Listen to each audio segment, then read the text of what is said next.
Sem mais perda de tempo, vamos lá. Capítulo 8, o título é Os judeus são autorizados a resistir. Eu marquei alguns versículos pontuais para a gente poder estar falando. O livro de Esther é um livro muito lindo. A maioria de nós mulheres gostamos muito do livro de Esther pela história, que é muito bonita.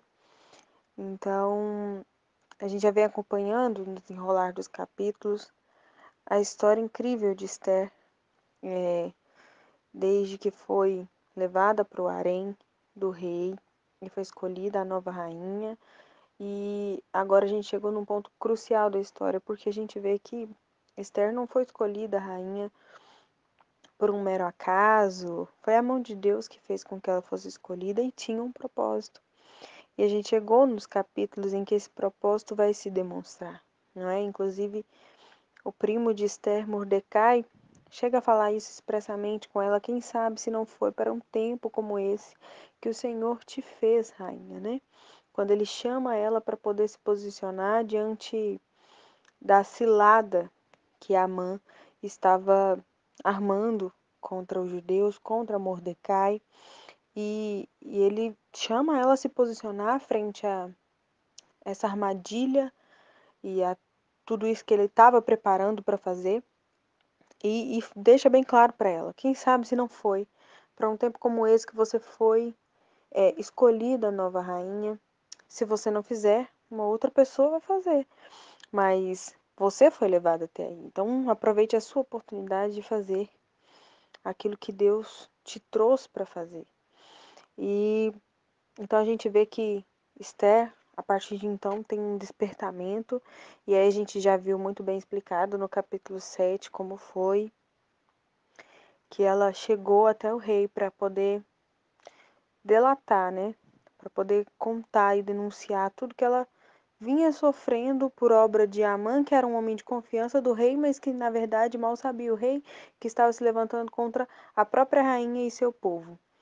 Então ela já começa a trabalhar ali, mas o capítulo 8 ele traz lições preciosas, porque a gente vê Esther sendo honrada e também Mordecai, o seu primo, também sendo honrado com aquilo que antes era a honra que era devotada a Amã.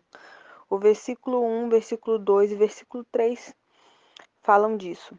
Naquele mesmo dia deu o rei Assuero a rainha Esther à casa de Amã, inimigo dos judeus, e Mordecai veio perante o rei, porque Esther lhe fez saber que era seu parente. Tirou o rei o seu anel que tinha tomado a Amã e o deu a Mordecai. E Esther pôs a Mordecai por superintendente da casa de Amã. Esses são os versículos 1 e 2. Então aqui eu já tenho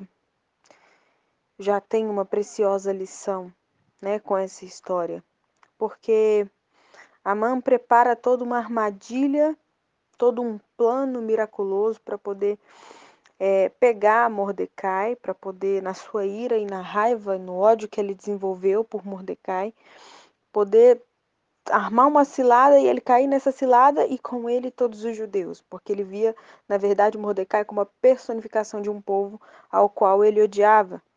E aí ele não se contentava em se vingar de Mordecai, ele queria se vingar de todo aquele povo. E aí ele arma todo um plano, e como um homem de alta confiança do rei, ele consegue avançar bastante nesse plano. Chega a construir uma forca para Mordecai e, enfim, a gente vê que a trama dele vai até muito longe, até que quando sai o decreto de guerra contra os judeus, de morte contra os judeus, que Esther é chamada a se posicionar pelo seu primo Mordecai, a gente vê que ela toma essa atitude, e então a gente percebe, por esses versículos a gente percebe que tudo aquilo que antes era para honrar a Amã é passado a Esther e também a Mordecai.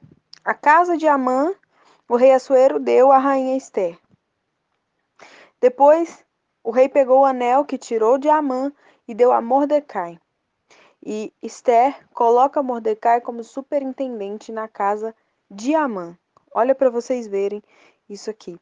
E aí, esses versículos me fizeram lembrar da passagem de Romanos, que fala que, aliás, Romanos capítulo 8, capítulo 8, versículos 33 e 34, que falam: Quem intentará acusação contra os eleitos de Deus? É Deus quem os justifica. Quem os condenará? É Cristo Jesus quem morreu, ou antes quem ressuscitou, o qual está à direita de Deus e também intercede por nós. E eu me lembrei desses versículos porque Amã arma todo um plano, toda uma cilada, e por um momento acho que ele acreditou que ele ia conseguir concretizar tudo aquilo.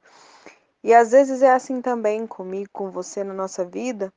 A gente vê toda uma cilada, não por pessoas, porque a nossa luta não é contra carne e sangue, mas o inimigo usando as pessoas para poderem armar ciladas para que a gente caia. E às vezes a gente está desanimado já, cansado, triste, e às vezes se desanima e se entristece com a acusação, mas aí Deus tem essa palavra de ânimo para nós. Quem é que intentará acusação contra os eleitos de Deus? E ele mesmo responde: se é Deus quem os justifica, se Deus justifica aqueles a quem ele elegeu, quem é que pode intentar acusação contra eles? Quem os condenará? É Cristo Jesus quem morreu, ou antes quem ressuscitou, o qual está à direita de Deus e também intercede por nós. Então, não tem como intentar acusação ou condenar aqueles a quem o Senhor elegeu, os eleitos de Deus. Esther, Mordecai, faziam parte do povo eleito de Deus. E por mais que Amã tenha se levantado com furor, tenha tramado um plano para poder matar este povo, matar a Mordecai e a todo este povo, ele não conseguiu prosseguir com a acusação, nem com a vingança, nem condená-los à morte, porque antes é Deus quem nos justifica, é Ele quem nos livra, é Ele quem, mais do que só nos livrar e nos justificar, Ele muda a sorte. Ele pega aquilo que era um plano do nosso inimigo para nos fazer cair e torna num instrumento que vai nos honrar, porque olha só, a casa de Amã passou a Esther, e o anel que antes era dado a ele passou a Mordecai, que na verdade é o pivô de tudo isso, que causou um ódio, uma ira tão grande em Amã, a ponto de ele tramar tudo isso. E no final foi quem foi exaltado, né? E recebeu esse anel e também ainda foi colocado por Esther como superintendente da casa do seu inimigo. E a forca que ele tinha construído para poder enforcar a Mordecai, na verdade, foi a forca que foi usada para matá-lo. Então, Deus não somente muda a nossa sorte e nos justifica e nos livra de toda condenação, de modo que ninguém pode contra a vida daqueles a quem o Senhor escolheu, mas Ele também usa aquilo que o inimigo tentou usar para nos envergonhar como instrumento para nos honrar. E aí, o capítulo prossegue com mais algumas lições preciosas, e aqui eu já quero caminhar para o final. Então, vou fazer uma leitura única dos versículos para a gente poder já falar sobre isso. Falou mais Esther, a partir do versículo 3, eu vou falando. Falou mais Esther perante o rei e se lhe lançou aos pés, e com lágrimas lhe implorou que revogasse a maldade de Amã, o Agagita, e a trama que havia empreendido contra os judeus. Estendeu o rei para Esther o cetro de ouro, então ela se levantou, pôs-se de pé diante do rei. Versículo 8: Escrevei, pois, aos judeus como bem vos parecer em nome do rei, e selai-o com o anel do rei, porque os decretos feitos em nome do rei e que com o seu anel se selam não se podem revogar. Versículos 10 e 11. Escreveu-se em nome do rei Assuero e se selou com o anel do rei. As cartas foram enviadas por intermédio de correios montados em ginetes criados na coudelaria do rei. Nelas o rei concedia aos judeus de cada cidade que se reunissem e se dispusessem para defender a sua vida, para destruir, matar e aniquilar de vez toda e qualquer força armada do povo da província que viessem contra eles, crianças e mulheres, e que se saqueassem os seus bens. 15, 16 e 17. Então Mordecai saiu da presença do rei, com veste real azul celeste e branco, como também com grande coroa de ouro, e manto de linho fino e púrpura, e a cidade de Suzã exultou e se alegrou. Para os judeus houve felicidade, alegria, regozijo e honra. Também em toda a província, em toda a cidade aonde chegava a palavra do rei e a sua ordem, havia entre os judeus alegria e regozijo, banquetes e festas, e muitos dos povos da terra se fizeram judeus, porque o temor dos judeus tinha caído sobre eles. E bem, aqui eu quero sintetizar o que mais falou comigo aqui no capítulo. Esther, quando ela resolveu que iria falar ao rei aquilo que a mãe estava fazendo, com o fim de tentar mudar o quadro daquilo que ele estava empreendendo fazer, ela conclama um jejum, um período de oração e prepara um banquete, por 2 vezes faz essa tentativa para poder contar ao rei. E a gente vê que ela conta, o rei condena Amã e acontecem todas aquelas coisas que a gente já falou no começo, que é de todo aquele instrumento que ele queria usar para envergonhar ser usado para honrá-los. Mas mais do que isso, ainda pendia um decreto de morte e de guerra contra o povo judeu. E esse era o objetivo maior que ela queria colocar fim. E a gente vê que o versículo 3 fala que ela, perante o rei, se lançou aos pés dele com lágrimas, implorando que ele revogasse a maldade de Amã. E aí eu quero aqui fazer uma metáfora para a nossa vida espiritual. Às vezes, o inimigo usa essas pessoas, conforme a gente já falou, para poder traçarem planos e armarem ciladas para que a gente caia. E aí eu quero chamar a atenção para a nossa forma de tentar ganhar desse inimigo, o inimigo espiritual, os principados e potestades nas regiões celestiais. Quais são as armas que nós temos usado? Como é que nós temos nos preparado para chegar diante do rei? E quando nós chegamos diante do rei, qual é a nossa postura? Esther conclamou um jejum, orou, preparou um banquete antes de chegar na presença do rei.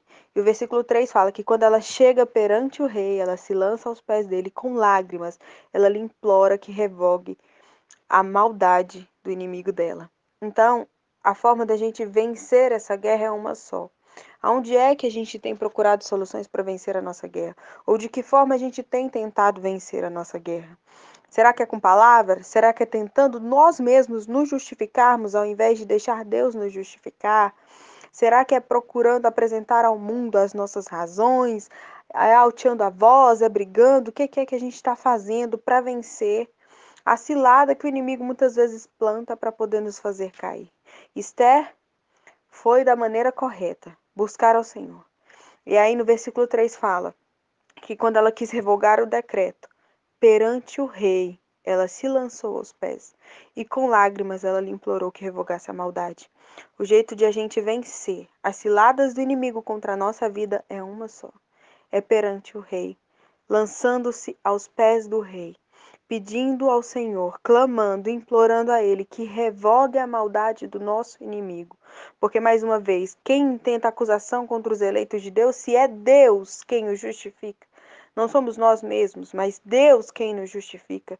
E para Ele nos justificar, nós chegamos perante o Rei, porque Ele é o Rei da glória. E nos lançamos aos pés desse rei e com lágrimas nós clamamos, nós imploramos que o Senhor revogue toda a maldade que o inimigo tem tentado empreender contra nós, contra o povo de Deus, contra a igreja. E aí continua, né?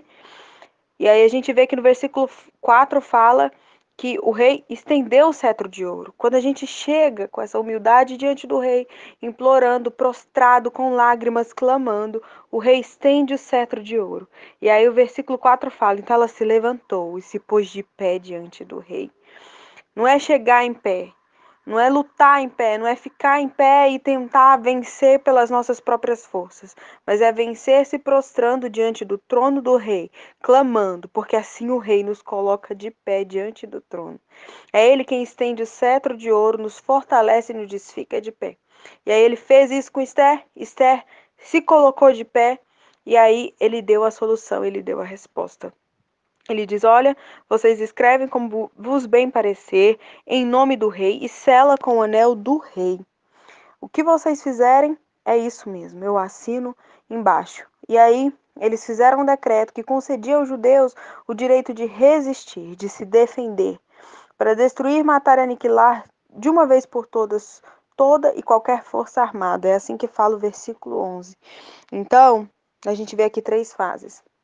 A primeira fase é clamar diante do trono do rei. com lágrimas, implorando, prostrado diante do trono do rei, a gente vai orar para pedir ao Senhor que entre com providência nas nossas guerras, nas nossas lutas, naquilo que o inimigo tem tentado fazer para nos fazer parar. E aí a gente vê que o Senhor estende o seu cetro de ouro para nós e nos coloca de pé, para a gente poder resolver aquele problema, aquela situação na força do Senhor. Ele nos reveste, ele nos autoriza, como diz o título do capítulo, ele nos autoriza a resistir ao inimigo, sujeitando a Deus, resistindo ao inimigo. É o que fala a palavra. Sujeitai-vos, pois, a Deus e resisti ao inimigo, que ele fugirá de vós. Essas etapas estão presentes aqui no capítulo de Esther. Ela se sujeita ao rei, se prostra diante do trono e clama. E depois que ela se sujeita, ela é autorizada a resistir ao inimigo. E a gente vê que a terceira fase se desenrola aqui. Ele fugiu, o inimigo fugiu. Por quê? Houve um decreto em nome do rei autorizando que eles fizessem isso, que eles resistissem. Mordecai foi honrado diante de toda a cidade de Suzã, e não somente essa honra a Mordecai, como o decreto alegraram muito o coração de todos os judeus. E muitos, é o versículo 17 que fala isso, e muitos se fizeram judeus, porque o temor dos judeus tinha caído sobre eles. Então, através dessa história ainda, muitos outros ainda se tornaram judeus também. Então, o que a gente vê é que se desenrola a solução quando ela clama diante do rei. E a solução é que ela é autorizada com todo o seu povo a resistir. E aqui, para a gente terminar, um versículo da palavra que fala: no mundo tereis aflições, mas tem de bom ânimo, porque eu venci o mundo. Então, o rei já venceu. A gente vai vencer na autoridade do rei. É no nome do rei, a gente vai selar com o anel do rei. Não é no meu nome, não é na minha autoridade, não é no meu poder, não é no nome do pastor, não é no nome da líder, não é no nome de ninguém. É no nome do rei. Eu não preciso vencer. Eu não vou vencer. O Senhor não me autoriza não é a vencer em meu nome, mas Ele me autoriza a usar o nome dEle, o selo dEle, o anel dEle. Você faz como você parecer, eu estou te autorizando a resistir. Fala o que te parecer bem. Usa o anel do rei e sela esta palavra. Faça em meu nome, porque eu estou autorizando. Então o Senhor diz: eu já venci o mundo, eu já venci.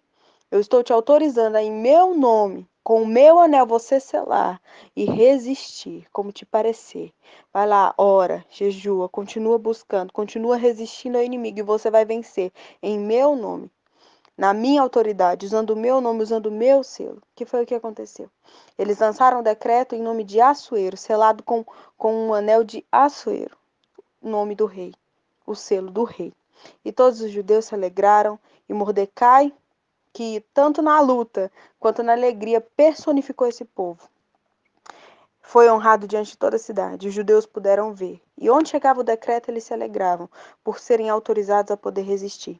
Sim, muitos morreram, mas mesmo assim a vitória se desenrolou. Poderia ter sido pior, mas eles venceram, resistiram, e muitos se fizeram judeus, porque o temor dos judeus tinha caído sobre eles. No final, aquilo que era para ser uma maldição se tornou em bênção. Tudo através do cumprimento do propósito do Senhor na vida de uma mulher que talvez estivesse lá escondida, no meio da província e ninguém conhecesse.